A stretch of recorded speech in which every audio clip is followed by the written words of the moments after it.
Welcome, everyone, to another edition of Deconversion Stories. And today I have the pleasure of chatting with my new friend that I made, another friend that I made at Faithless Forum. And his name is, well, the name he goes by, anyways, because he's apparently very beloved. So we call him Reggie Beloved.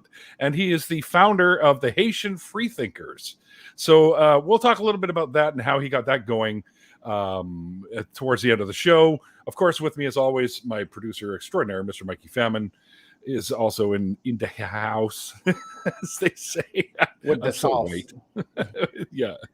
The sauce. With the sauce. Anyways, Reggie, what I do here is I chat with folks about how they found their way out of their previous belief systems, whether it be religious or even pseudoscientific woo crap, because I've had people on like that as well. So what I generally ask is for you to kind of take us back into those days when you were a believer, whether it was, just casual or fundamental or whatnot, and how those dominoes started to fall to find your way out of that belief system, and how that affected your life, like with your family, friends, that kind of thing. Awesome. Again, thank you for giving me the chance, Neil, to come on your awesome show. Yeah, everybody, my name is Reggie Beloved. As known on Facebook, Reggie Beloved is the name that I've been using whenever I come on shows, because it closely mirrors my government name, Reginald Bien-Aimé, and my last name means beloved, so that's how that whole thing works out. So, gotcha. Some people have a hard time with the last name, so it's the translation into English. So that's that. Well, being in Canada, we're two languages here, so the Bien-Aimé is known here. Okay, that would work. We're dual language country, French and English. So I love it. Been to Canada a couple of times. It's awesome. Yeah. So to answer your cold right now in America, in America, we're learning English. We're almost through book 4. You're learning American, not English. We're well on our journey. That is true. American. Yeah. So to answer your first series of questions, what started the domino? I think that was the first question. I'd say, well, not so much. Don't hit that quite yet. Like, take us back into the days when you were a believer with your family, that kind of stuff, church going, that kind of stuff. And then as we go along, you tell us how you found your way out. Okay, so I think the best thing to start is with me in Haiti. I was born in Haiti. My uncle, my mother's younger brother, introduced me to the concept of God. I'll never forget it. He took me to church and he told me about something called bon Dieu. So I'm going to sprinkle a little Creole in there, right? So because I'm Haitian, right? Haitian American. Bon Dieu literally translates to good God. But he was like saying to me that is this person who can see you all the time. Yeah, I know. So as a child, we're always told that we're doing another Creole word for you guys called désordre. Désordre literally means disorder, but so that's the way that it's something that's how they tell us how to behave. Don't do this or don't misbehave. So this thing God was supposed to be watching us if we're doing this. So that's how I got introduced to the concept at a very young age. So my family was or is Catholic in Haiti, but when we came over to the United States shortly after Baby Doc fell in 1988, my mother started attending Protestant churches. Yeah, so I started going to churches with her because, as was there a reason for that, or? No, I think it was because it was just a convenience, and whoever invited her to church, and we were just trying to connect with fellow Haitians as immigrants right. Adapting to a new country. So we did something that's very familiar, and a lot of times that's church. I didn't immediately notice the difference between the Catholic and the Protestant side, but I just kind of went along. I did the things that all young people do, but one thing that first I guess came up as a young person was Hurricane Andrew struck South Florida. By the way, I immigrated from Port-au-Prince to Miami so that I can give the context. And so Hurricane Andrew hit South Florida in 1992, devastated the area. it was like the worst natural disaster up until that point of the United States. So she wanted us to go to church the Sunday before. I think it hit Sunday night, and we went to church that morning. I didn't like that, but she thought faith would, help protect us and all that. But that was one thing that came up. But anyway, so I just proceeded. As I got older, my mother allowed me to go to church with some friends, and I used to go to churches and do that kind of thing. I never took it super seriously until a friend invited a pastor to my house, and he kind of preached to me. And this is somewhat embarrassing now, but it was a chick tract that he left with me, a couple of chick tracts. Nice. That I started reading, and essentially at the end, it kind of challenged me to pray the Lord's Prayer, which I did voluntarily, kind of on my own, thinking, well, what's the worst that could happen? I did the Lord's Prayer. It was sincere. I was about 16, 17, and I started to kind of do my best to be what I thought was a Christian. Now, at the time, I was a Christian in the sense that I was going by what I thought God was or wanted. I thought God was the ultimate good. It's a very nebulous thing. I didn't really fully understand the relationship between Jesus and God. Anyway, Well, so did you believe in the Trinity? I guess you could. Was that sort of a thing, or? No, in those days, I've heard of the Holy Spirit, but it wasn't really talked about as much as Jesus was. And I couldn't articulate at the time the relationship between the Trinity like that. It wasn't really like a time when I was very, I guess, in the books, if you will. It was just kind of like going by what I've heard. So anyway, so I started going to church in Miami at this Haitian Baptist church when I got invited by this young lady. And I enjoyed going to Sunday school because there was a back and forth. Like they allowed us to interact with the teacher. And that's when I would ask questions and things of that nature. Nothing super crazy, nothing out of the ordinary. And then 9/11 happened. By that time, I was a soldier in the United States Army. And all of our lives had changed forever. No matter where you are, 9/11 changed everything. At the time I joined the military. I joined the military to pay for college, not to go fight. I tell people I'm a peace-loving individual. I think I'm a hippie, in fact. So you need to grow your hair like this, man. Hey, I'm working on it. I'm doing my best. I'm just wearing a beanie right now, but yeah, mine's to my shoulders too. It's a hippie thing. So 9/11 happened, and I remember as a young person seeing soldiers in Homestead, Florida, where the hurricane had flattened the whole town. And I said, okay, I'm down to go help people. I love helping people. I didn't mind passing out gallons of water, giving blood, doing that kind of a thing, because that's awesome. We're helping people in need. Unfortunately, my unit ended up deploying to Iraq. And that's when everything kind of changed, because in Iraq is when I started reading the Bible. I started reading the Bible from the first page. I eventually stopped in Isaiah, and I learned so much more than they've ever taught me in church. And I want to expand on that part of the story a little bit, just to give the audience some context, right? So I literally thought I was going to die.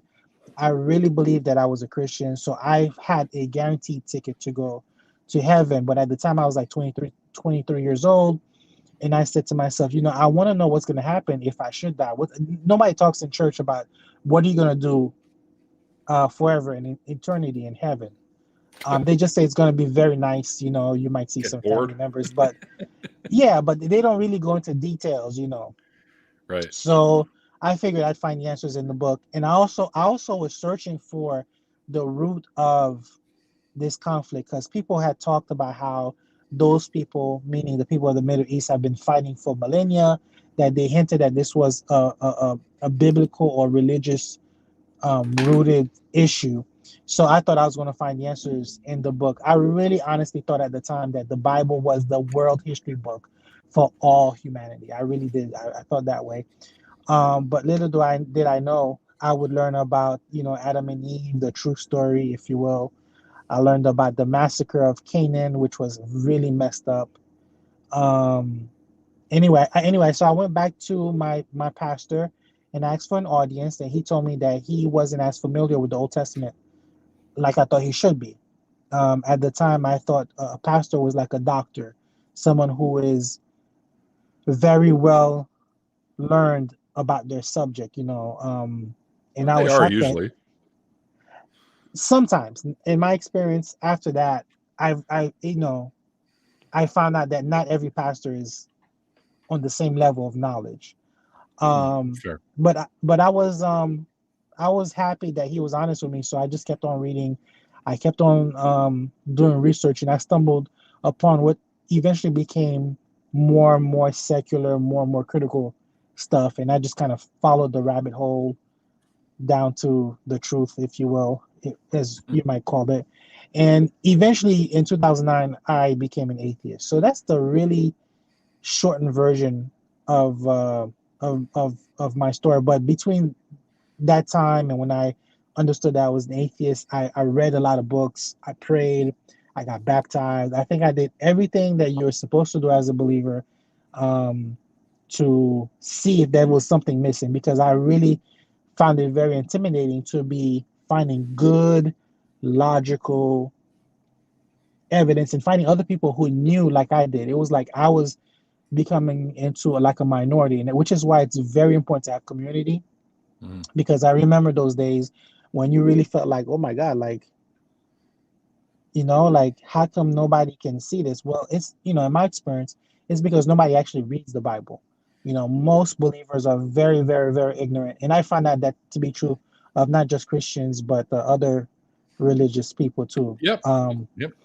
So the more ignorant you are, the more likely you are to believe. And the more educated you are, the less likely you are to believe in the holy stories. And now, as a learned secular atheist person, when I interact with the believers, it's almost like imbalance because I happen to know so much. And anyway, but yeah, so What would you say is like one of the worst things you heard from like a fundamentalist believer, like something they were trying to convince you to believe that just didn't make sense? well, as you asked me the question, one of the things that comes to mind is I was told by what do you call it, a Jew for Jesus guy? What do you call those people? Jews for Jesus? Yeah, there's what's the word? Yeah. What do they call themselves? Messianic Jew. Yeah, he Okay. was a Messianic Jew. He told me I was never a believer. Oh, that's lots of them say that. I was never a believer, and I remember thinking to myself, like, I've done the homework, like I was more of a believer than any pastor. I really would like to take a test to get like an honorary degree. Like I just really dived into the material on my own because I was sincerely interested. Because you have to understand, like, I went to Iraq under really false pretenses about these weapons of mass destruction, but also Yep. the religious undertones had real life repercussions, because Right. the people of the Middle East and the Christians who believe in Armageddon and all these negative things are more than willing to allow our world to go to shit, excuse my language, in You order can swear. to Okay. to make their respective heroes come back. The Christians have Jesus, the Muslims have Jesus too, but they have like a different version of Jesus. And so, and all the actors are concentrated or really inspired by these stories. And people like me were caught in the middle. And Right. I witnessed a lot of things in my tour that make me think like, wow, like we really have to address these topics because people are dying because of what's in these stories. So that Yep. really motivated me to kind of share, like, hey, this is important. Like back in the West, back in the United States, back in Canada, some people are really, really true to their religion and they're willing to hurt you for it. Yep. But anyway, just through study, through meeting people, I eventually saw that, wow, there's really nothing, and I do mean nothing, to these stories. And here I am. Well, thanks for showing up, everybody. See you next Okay, week. so yeah. Oh, that actually reminds me. While I'm thinking about it, I should probably mention that the end of January, once we get through the shows for January, guys, I'm taking a couple of weeks break from in February, first half of February. So just so you guys have a heads up, as I'll be off and about elsewhere, visiting some relatives. So yeah, because I didn't get a chance to over the holidays, so I'm going to take a couple of weeks off and go up into the interior, we'll say. That means you noobs are stuck with me, so you're going to have to go to my channel for your weekly fix. All right. With that aside, Reggie, once you knew you were an atheist, how did you come out to your family about that? I didn't do it like all of a sudden. I remember Hey, coming Mom, back guess out. what? Yeah, I think they saw that. They saw my mother. I remember said that my mother said that I came back from Iraq like crazy, and what she was talking about is I had this zeal, this real Zest. almost evangelical fire, to like say, hey, this is important, this is crazy, this is real as far as the repercussions of these beliefs. That's what I was talking about. And I was really trying to shake people to see like, hey, take this serious, read the Bibles, don't be just a Christian by default. And so when I became an atheist, it was more like I understood that, my mom, when I would talk to her about religion, wasn't really interested. She wasn't really into the academic side. She just liked what she liked. And she kind of heard through the grapevine that I stopped believing. And it was like, okay. I think that they knew that by talking to me, I can definitely back up what it is that I'm saying. So they couldn't, fuck with me on the intellectual tip. They knew I knew my shit, basically. So that's how I think it happened. Right on. Well, how are they with you now? Like, they don't like. Are they okay with you, or? Everybody's okay. I've never had any issues. I think my auntie expressed disappointment because she prayed that I came back from Iraq safe. But whenever I'm more than willing to talk to her or anybody else about religion, I don't have a problem telling people I'm atheist. Good. And they understand that if they want to talk to me about it, most likely I'm going to have something for them, and they have nothing for me. So they're most likely not going. They're going to leave it alone. I'm sure like when everything first started, people were whispering, like family members tend to do, but nobody will say anything like in my face as far as like, oh my God, like you need to come back to Jesus. No, I'll tell you why Jesus is not what you think it is. And I've never had any issues. That's good. So That's we're good. Yeah. All right. What drove you to start up the Haitian Freethinkers? Haitian Freethinkers really came as a result of the earthquake in 2010 and what happened with Pat Robertson saying that the Haitian people made a deal with the devil. So I remember that. And we're coming up on our 10-year anniversary, actually. Next January makes the 10-year anniversary of the founding of the Haitian Freethinkers. So I remember when the earthquake happened, I was in Fort Lee, Virginia, doing some military school. And I fell into a depression now that I think about it, because I wanted so bad to go over there and help the people as a military member, because I felt like I was an asset as a Creole speaking American soldier, but I couldn't because I didn't finish my education. So it was very frustrating to hear those people in pain and not being able to do anything about it. And then to have Pat Robertson come out and say what he says was insulting. But at the same time, I said to myself, well, there's a lot of Haitians who actually believe the same way that he does, because they're Christians too. So in one way, he's insulting us, but in another way, the Christian religion makes you hate yourself so much that you would actually accept what he's saying, even though what he was saying was backwards. Because if you think about it, if the devil helped give us freedom, then the devil is the good guy in the story.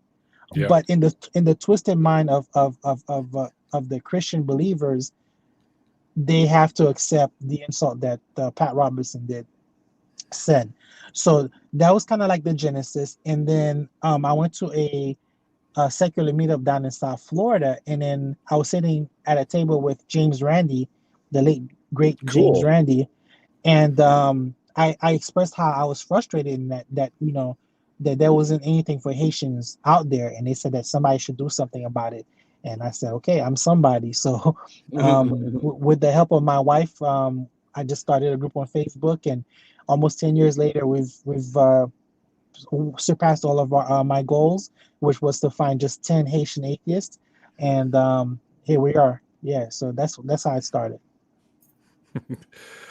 I can't remember the name of the book, but apparently there was a book that was found that actually portrays Satan, or Lucifer, if you will, as being the good guy in the story. A book that was found. Apparently, I don't know how true this is, but I just remember reading a snippet about it. Was it Book of Adam, or I don't know, something like that. I don't remember a book like that. The only thing close is that I know that the Martianites. If you know about the Martianites, I read about them in the Bart Ehrman's book, Misquoting Jesus. Basically said that how the God of the Old Testament was so bad that he has to be different than the God of Jesus, and people were writing, or Martian was championing that type of Christianity. That's the closest that I can guesstimate about that. But I don't think you need to find a book to discover how bad Yahweh was in the Old Testament or in the Bible. So yeah, old and new technically, but I mean, he. What are the statistics I remember hearing? Satan 10 or something, million. only 10 people, and God killed like millions. So who's the real bad guy here? And real quick on that Pat Robertson thing, because this was one thing that kind of like triggered atheism for me and kind of really made me start like backing up and questioning things, was like, whose religion am I believing again? Because I remember 9/11 affecting me, and me like being on this total anti-Muslim tip and just being totally hateful towards people of a certain ilk just because they were from somewhere, because I thought those people killed us, right? And it wasn't until I was just like, oh, well, that dude's 18 and he believes what he believes because he grew up 18 there. And I believe what I believe because I grew up 18. I'm like, so is there any truth behind what I'm believing? And then I started questioning, like, is Christianity probably the best religion for a black kid in the States, given Christianity's history in this country? And did you feel like something similar in Haiti, where like some of those religions were very critical in upholding the slavery power structure in place? So did you kind of feel like a freeness from not only the religious part, but kind of like the historical hatred part that that baggage that religions have? I felt all kinds of happiness when I became atheist. I think the first thing that comes to mind is, I don't have to worry about who I associate with. I don't have to have problems because you're different, and different can be a different Christian denomination. I didn't have the burden to proselytize. I didn't have the burden to defend evil, because that's not my people anymore. But as far as the historicity and all that kind of stuff, man, I just learned so much about it. Christianity, religions of all kinds really have done so much evil that there's no way they can, with a straight face, tell you that they're good. I mean, it's just amazing. So with the Haitians and, with the history with the French and all that, the Catholics, because, it's a very Catholicized country, have influence the minds of the people to make them hate themselves, in that they don't want to associate with our African aspects. Not to say that voodoo is different, better, or whatever like that. So, so coming up in Haiti, we look down upon voodoo. That's how I grew up. To be scared of it, to think that it's other. I didn't have any kind of positive dispositions when it comes to voodoo until I came to the United States to hear about the Haitian Revolution. I learned all that in middle school in the U.S. As far as the United States is concerned, you have the KKK using burning crosses. Mhm. You have all the legislation and things like that that is inspired by the Bible, and they have quotes to support the evil stuff in the Bible. Yep. I forgot where it says that God has a holy race, which is the Jews, obviously, but it says the word race in one version. So I mean, to me, like if we're being fair, there's no way anybody can defend the Bible as being good. I'm not saying, of course, there's some good parts, but nobody acknowledges the bad. They're not being honest with themselves. So all those things are interrelated. But right now as an atheist, I feel much better. I can say, well, it's because humans have an incredible capacity to compartmentalize. We can make excuses for whatever it is that we hold dearly and make excuses, and that's just the way that we are. So Word. A little bit of a sidetrack. I see people talking about temperatures in the side chat. Are you guys paying attention? It's on the Who brain, cares? man. That's because I did say it's cold here in Canada. As a matter of fact, right now, according to an article I just read about half an hour ago, Canada has the top 4 coldest places on the planet right now. So yeah, it's cold here. It reached minus, I think, or worst over the holidays was minus 16, minus 17. 17 Celsius. Celsius, yeah. So like I'm on really it. low Fahrenheit. You gotta convert it for us Americans, us rebels. Yeah, freedom units. Yeah. It's not our fault that we're right. Oh, you're so right that you're like the one of 3 countries left in the world that use it. Let me tell except, you, we still use it for construction, like 3/8 board, 5/8 board, stuff like that, right? 2x4. Negative 17 degrees Celsius is 1.4 Fahrenheit. So cold, but Yeah. It's also summer in Antarctica. So don't think you're colder than Antarctica all the time. Just in your winter. No. Just currently right now. Like the weird thing is in Canada this time of year, it's usually the East Coast, like where Shannon lives, right? Shannon Q and Paula Gia. They're over in like Nova Scotia and Ollie. Yeah, it's usually they have all the snow and we like fuck all. Well, we got all the snow and they have fuck all over there right now. wow. It's like a reversal. Actually, Ollie's in the chat. You get snow, Ollie? I got snow today. Yeah, we had a little. It's so cold though that when it snows here right now, it's tiny little flakes, like they're almost like individual snow crystals, is what it seems like that's falling from the sky because it's too cold to form the big fluffy snowflakes, right? So, anyway, enough about the weather. And that's been the weather report on up next, traffic and the entertainment world. Yeah. Kim and Kanye have broken up again. Okay, enough of that shit. Who cares, anyways? Yeah, Kanye found religion again, didn't he? Oh yeah, he did, and he made quite a nice piece of change off of it. Selling. Oh, I'm sure he did. Selling spaceship-looking shoes and really spaceship-looking shoes. Let me show you these goddamn shoes. You have no idea how bad it is. And he like he's selling like things that you would normally find on homeless people. Anyway, but yeah, that's my 2 cents. Not to be offensive to anybody, but I don't know why people love that stuff. So yeah, hundreds of dollars too. Yeah, like these Yeezy Adidas foam sand sneakers. Yay, Twitty. Are $547. Let me share a screen just so you can get what we're talking about here, Neil. These are some high class. Like you got to be.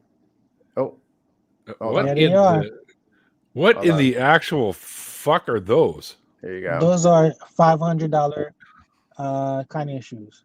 Sandals. They're like sandals, actually. You mean fuck? They look like the what do you call it? It was a big thing Crocs. all there for. Yeah. That's the one. Yeah. He came Yeah, out They're a with croc, all right. he came out with the space Crocs. Sorry Space about Crocs. $500. I can't remember what the fuck show it $500. was. Where that actually does remind me of the interior of one of the ships. I think it was Star Trek. not Star Trek, but it was a show that was done here in Canada. And the aliens were actually extra dimensional beings, and they had these weird dimensional ships that could. Fuck! It was done in Toronto. It was made in Toronto. I can't remember the name of the damn show. I can never remember the name of that show. Anyway, but they had weird, androgynous looking aliens, and they always had their hands up like this all the time, and I can't remember what the hell it was called. Someone in the chat will probably. I was trying to find a shoe of his that doesn't look like absolute garbage. There aren't any. Yeah. They're just all terrible. Yeah. That's. But I'll give Kanye one good credit, I guess. When I heard Jesus Walks back in the day, I don't remember where I was in my journey, but I thought that was a really, really good song. So he's a really good producer as far as making beats, but his mental health is, which is a huge stigma in fundamentalist Black Christian mindsets. Like getting help is you just pray. Just pray. Wow. Yeah, and this is crazy because mental health has gotten a lot of positive push, all over TV. I see commercials all about it. As far as the Black aspect to it, I don't know who's leading the way, but it's certainly not the church. That I can tell you. Neil. Yeah. Oh my goodness. What? $800 for that? $880. The material looks like it costs about $12. What is that? That's the boot. Yeah, I'll give it the boot. Oh, there it is, booted. Oh my goodness. Terrible. Yep, out of stock. Yeah. That's the fucking crazy thing. They don't have anymore. Yeah, he understands though. This is, again, I'm gonna give him a little bit of credit. He supply and demand. You make it rare, and it causes that desire, and there you go. But going back to religion, it kind of shows you how easy that if you know what you're doing, I believe you can manipulate people to do anything, man. Like I'm 42 years old now. I've seen like so much experience. I'm like, I think we can really get people to do anything, and I do mean anything. So I really believe right now, like our influences, if we don't really take a step back, if we don't have critical thinking is something that I was exposed to late in my life, unfortunately. If we had critical thinking early on and often, if we rewarded, our world would be much better. Some basic information, really, so I mean, we're still in need of that. I mean, That's true. Okay, I can't find this fucking shit, and that pisses me off. What? The aliens? Oh, there it is. Oh, that movie. 97. It ran from 97 to 2002. It was called Earth Final Conflict. Oh, I remember that name. That sounds familiar, but I don't remember what the show is. Yeah, I remember that. Yeah. And of course, my all-time favorite Canadian / I can't remember where in Europe it was also done, but Canadian-made sci-fi show that was just right out there was Lex. That sounds familiar too. Lex, LEXX. Oh, I gotta look that up. I don't remember that one. That was a great show.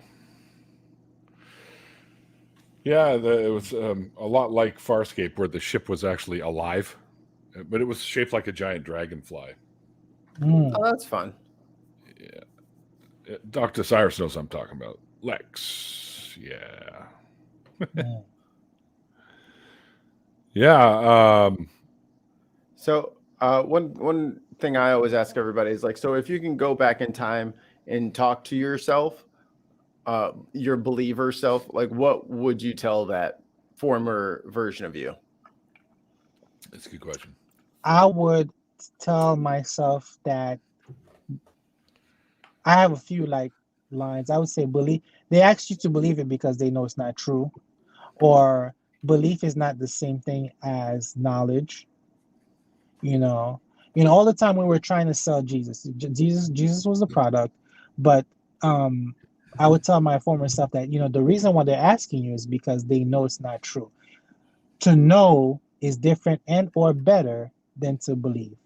And Yes, just because you Yeah. believe something is not the same thing as it being true. that's right. So that's what I would say to my believing self. And I think I would have became an atheist a long time ago. I just didn't have the information. I didn't have the motivation to really sit down and just do what I did. I was facing death. Everything seemed to have been taken away from me, and I had the time and the motivation. So I did something that most believers didn't do, which is investigate my own religion, and that's the best way to come out the other side, man. Read your Bible. That's the number one reason. So Well, it was Carl Sagan that said, "I don't want to believe; I want to know." Right. So, and I say that all the time. I don't want to believe something; I want to know. I want to know. Although I do believe sometimes. Often I'll say, "I believe I'll have another beer." So, Yeah, look. I mean, conceptually, there's nothing wrong with believing. When it's just that in the religious realms, with the way that they present it, like, oh my God, this is super important that you pick one of these philosophies or one of these stories because your afterlife depends on it. Hey, I want to know if you're buying this car and you're gonna spend this money.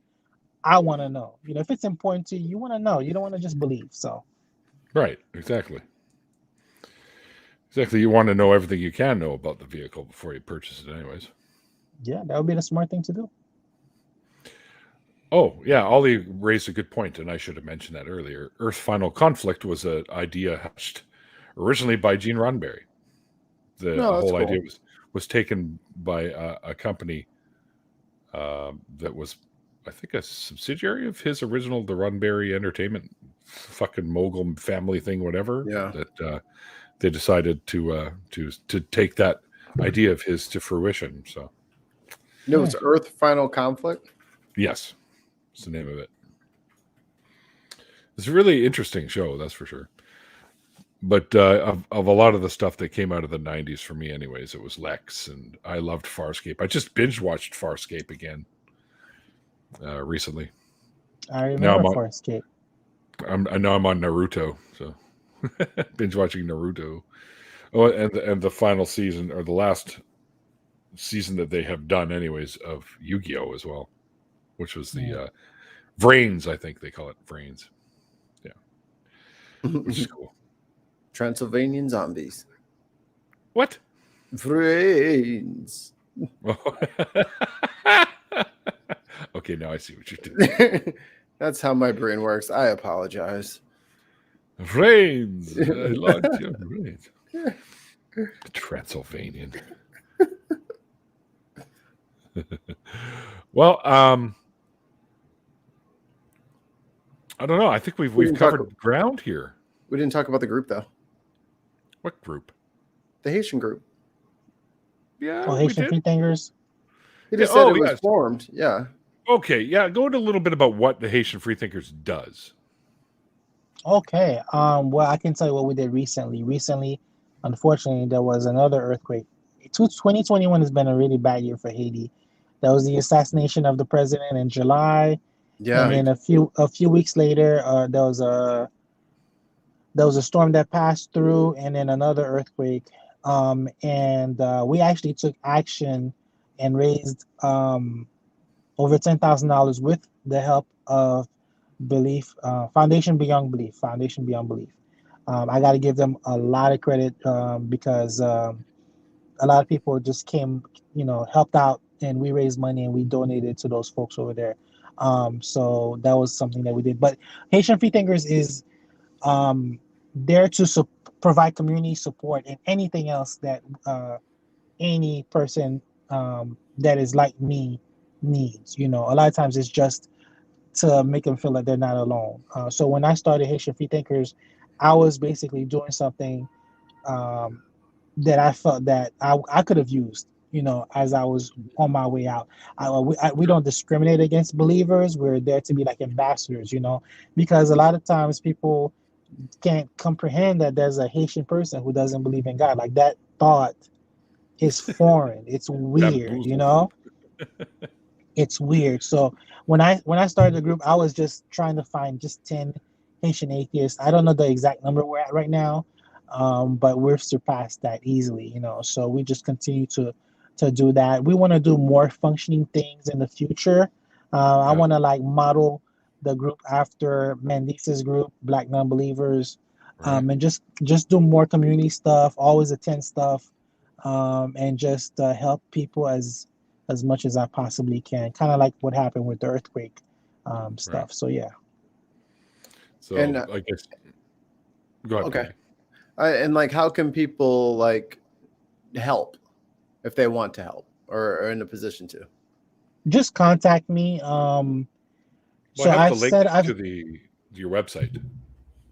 good. So I Yeah, set up down below.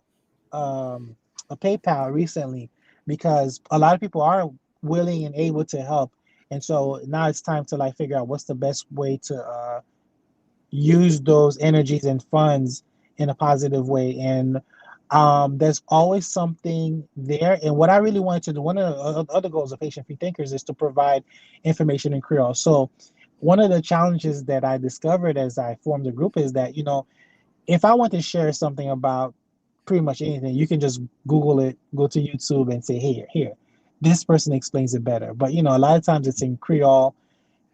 I've seen some things in French, but like, finding stuff in Haitian Creole will be awesome. So that's really what I want to transition to eventually. So if people want to contact me, we'll work it out and go from there. Yeah. Awesome. And as I mentioned, I do have the link to the Haitian Freethinkers .org down below, and I believe it's got that information to get in touch with you right on that site as well. I also have a link to your Twitter as well below if people want to get in touch with you that way, because your DMs are open, I noticed, for just about anyone. Oh yeah. You can just contact me. I'm cool and I respond pretty fast, I think. Hi, Jenna. Jenna showed up. Oh man. Must be a boring Tuesday. She has descended from on high Mm-hmm. to hang out with us peasants. Hi, Yes. Jenna. So Yeah, so Jenna's awesome. so like I love like I've been to the Caribbean twice now. Can you hit me with a little Haitian Creole? Can I hear a little bit of it? Because y'all sound amazing. I got this boring ass middle of the country fucking bullshit accent. Y'all got the good shit. Nah. Let me hear some of the good shit. It's got that Chicagoan accent. So, Man, I ain't got nothing. some good Haitian Creole. I mean, nou mka djou n'importe sa vle m'djou, ok? Men, faut tande, mwen la depi m'jeune, so Creole mwen pa telman bon ko, men depi moun pala avem li ka kompren mwen. So there's your intro to some Haitian Creole right now. I always tell people that I speak 1982 Creole because 1982 Creole. yeah, because like evolution, language Right. evolves. Oh There's yes, slang yes, and they do. stuff in there. Yeah.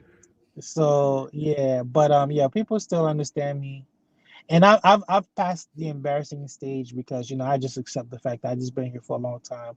But yeah, I speak Creole understandably, passably, still. So It's better than mine. hey, let me tell you, there's this guy on YouTube. He's a Mormon. He went to Haiti. He learned Creole. He Guess got what it he does? down. He got it down. Yeah, his accent is he has that Utah accent, but guess what? Homeboy can speak. It's always fun to see them Mormons. They put in work. In fact, I just got. Listen to this. This is important. I keep getting contacted by Jehovah's Witnesses, and I talk to them, but this guy just calls me. He starts speaking some bad Creole, and I said, "Listen, I speak English. What's really going on?" And we're having conversations, and I don't know if you guys get contacted by Jehovah's Witnesses, but I'm on their hot list. And I'm like, listen, how do you find me?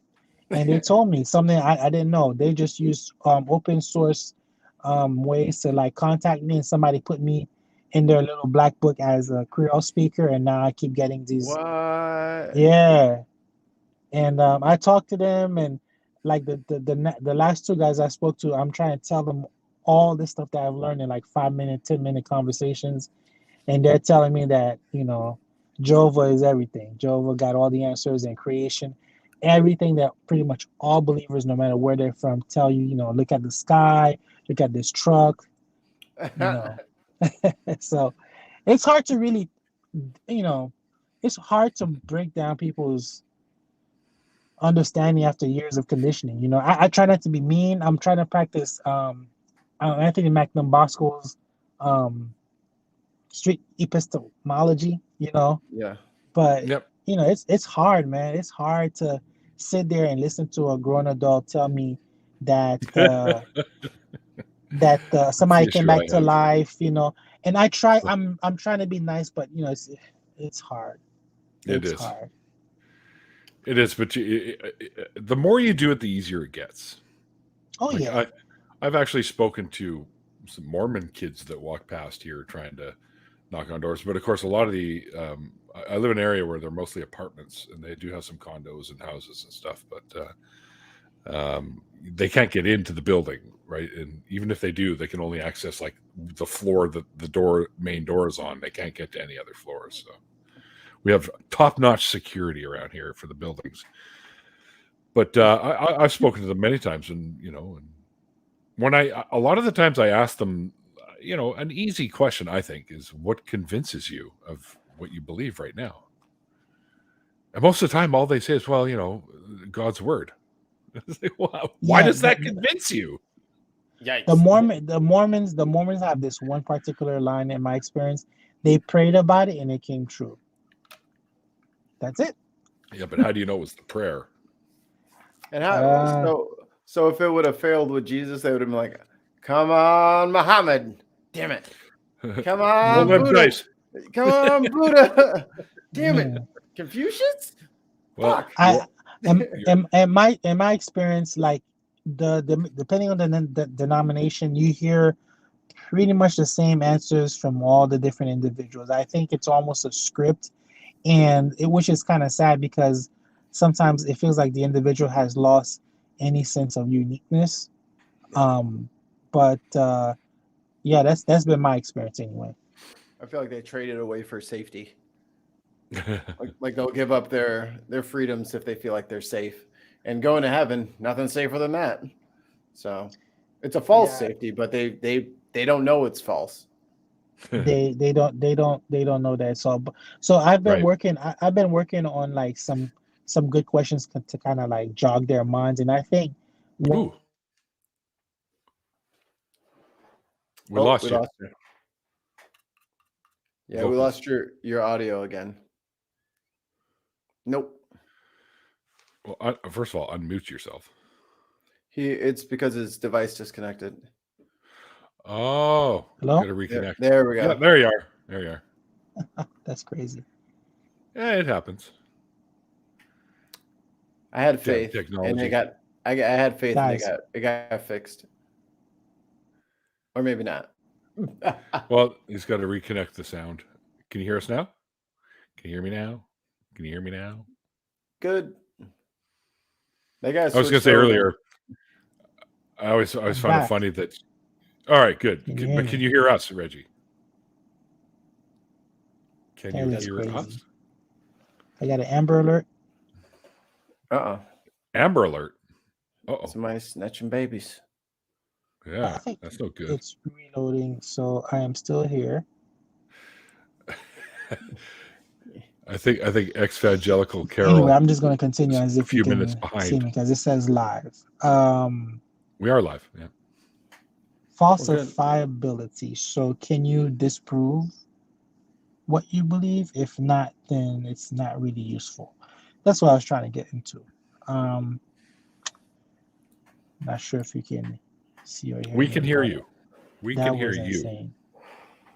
We see you and hear you. Never mind. Scratch that last one. I spoke too hastily. Microphone check. Yes. Yeah. And there he goes. And I kicked him off. I did. And I told him, don't you ever again tell Neil. There we go. Just Oh, he's back. He's back. He's back. Yeah, that was weird. That was Satan trying to stop the flow. That was No, it was God. It's like, he's exposing too much. yeah, that was an Amber Alert. I don't know how. Anyway, so falsifiability is what I was trying to get to. You know, whenever they say whatever they believe, can you falsify it? Can you falsify it? That's a very critical or important, I think, idea that with critical thinking you can say, hey, you know, can I falsify this? If not, then maybe it's not worth entertaining. It's not so much can you falsify it, is it falsifiable at all? That's right. Because some things that we do know you can't falsify. It can't be falsified because it's a factual thing, right? So yeah. But at least it can be put up for an attempt. That's more right. Like right. And I think things that are falsifiable are worth more of our mental time than things that are not. And that's how I would approach talking to them now. Right. Hopefully in a loving way. Because one of the things I realized a while ago is that, you know, people are not really persuaded by facts, really. It's about it's about kindness, you know. Like I really take it very seriously to be a positive ambassador to these people, because, you know, I may be the last atheist they speak to, because let me tell you, if you let people tell you what they think we are supposed to be like, it's not positive.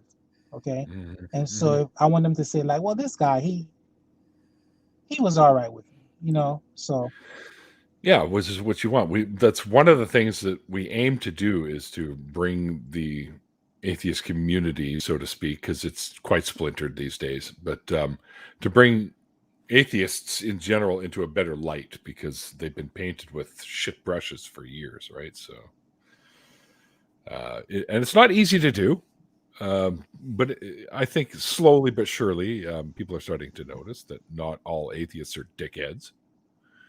Like, I mean, well, yeah, Mikey's a shithead, but you know. Yeah, I mean, I'm just a general irritant on the world around me. And Reggie, if I remember correctly, you were wearing the shithead hat at Faithless Forum. I was. And there are pictures. There are pictures that can serve as evidence, and they're falsifiable. So.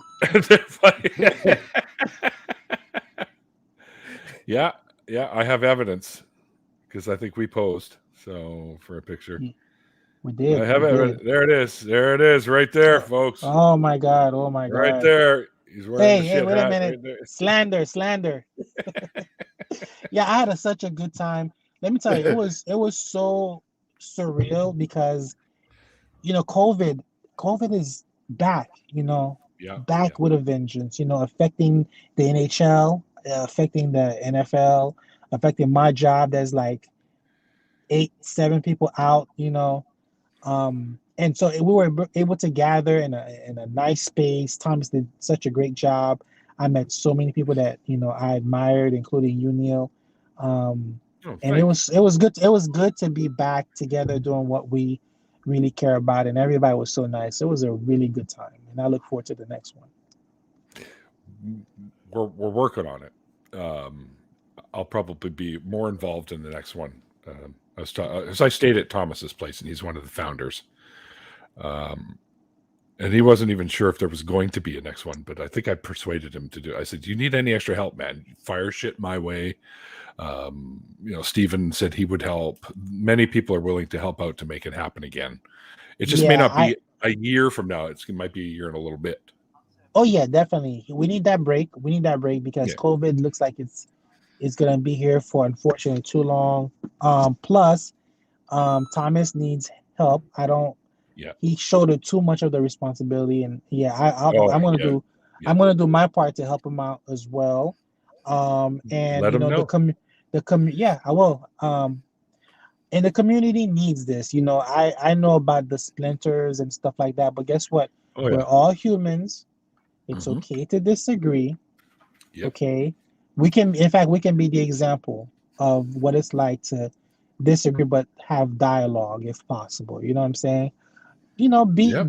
We're humans. We're humans. We're gonna disagree. It happens. However, we're still a community, and it's awesome because, every time, you hear like someone say like, "Wow, I'm glad that I found you." It just it's an awesome feeling, and Mhm. it's still needed. So yeah, I look forward to it.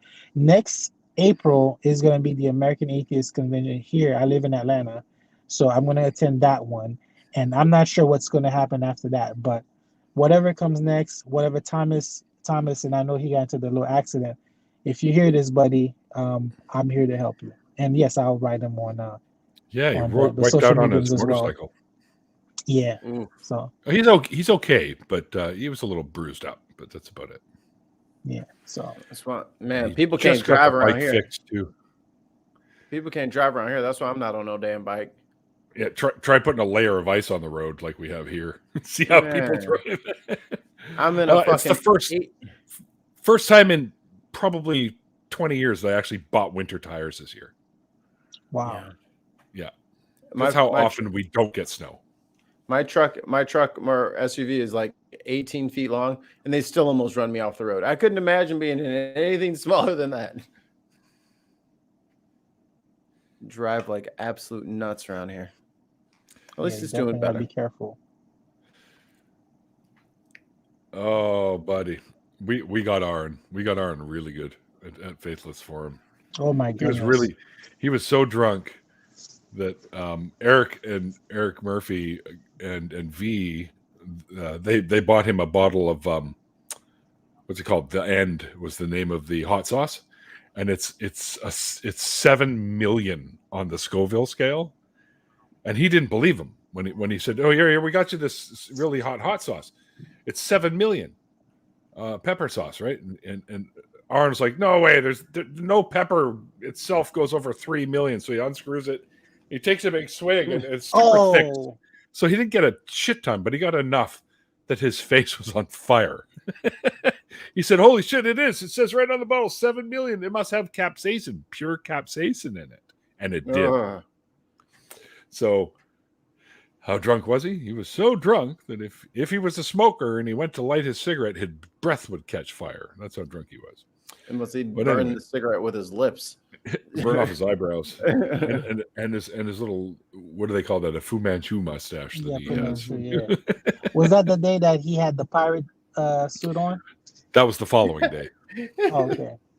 Oh my goodness. And somebody took that picture and put it on a bottle of Captain Morgan's. So beautiful. It's Aaron on the bottle. Like, yeah, it's just too fucking funny.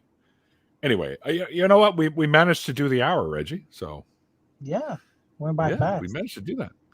So what we're going to do is we're going to take a bit of a break so that everyone can, relieve yourselves or have a quick smoke or a quick bite to eat.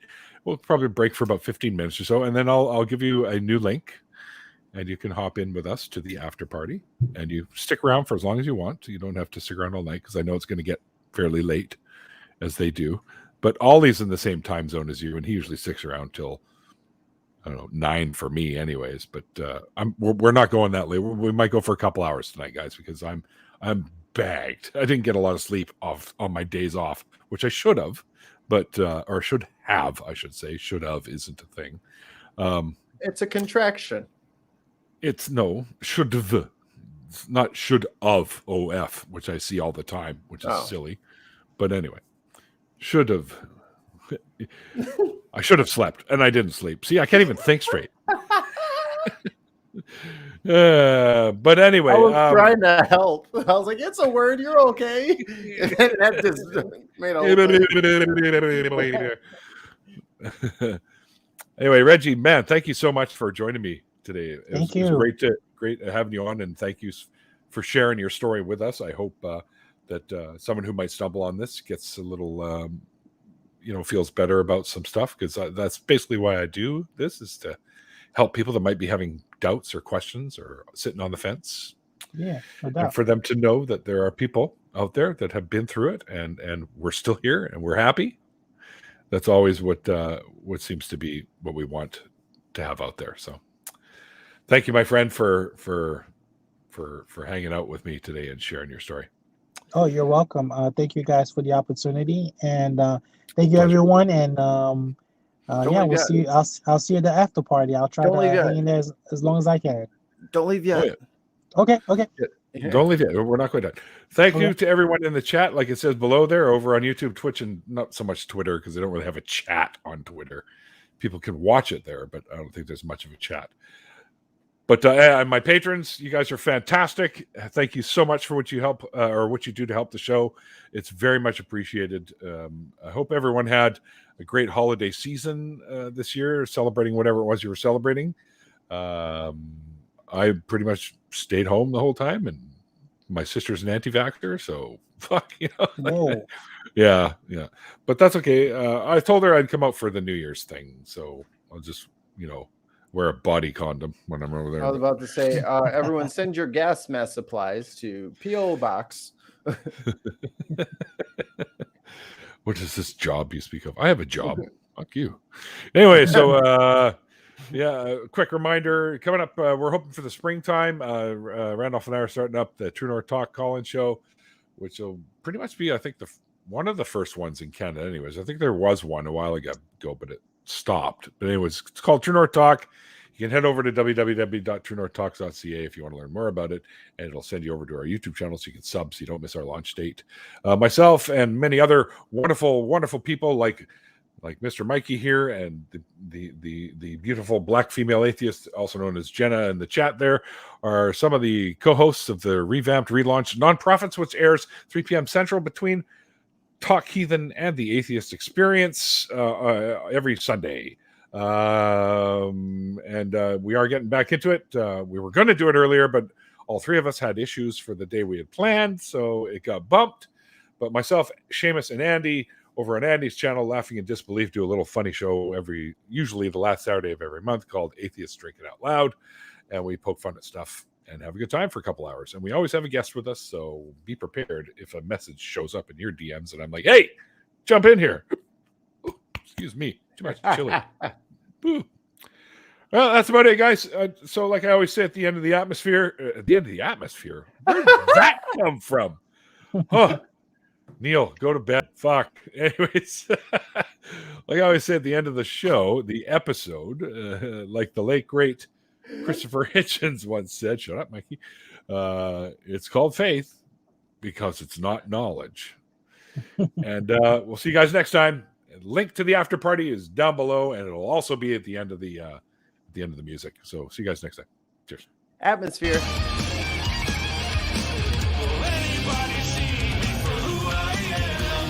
Screw you, Mikey.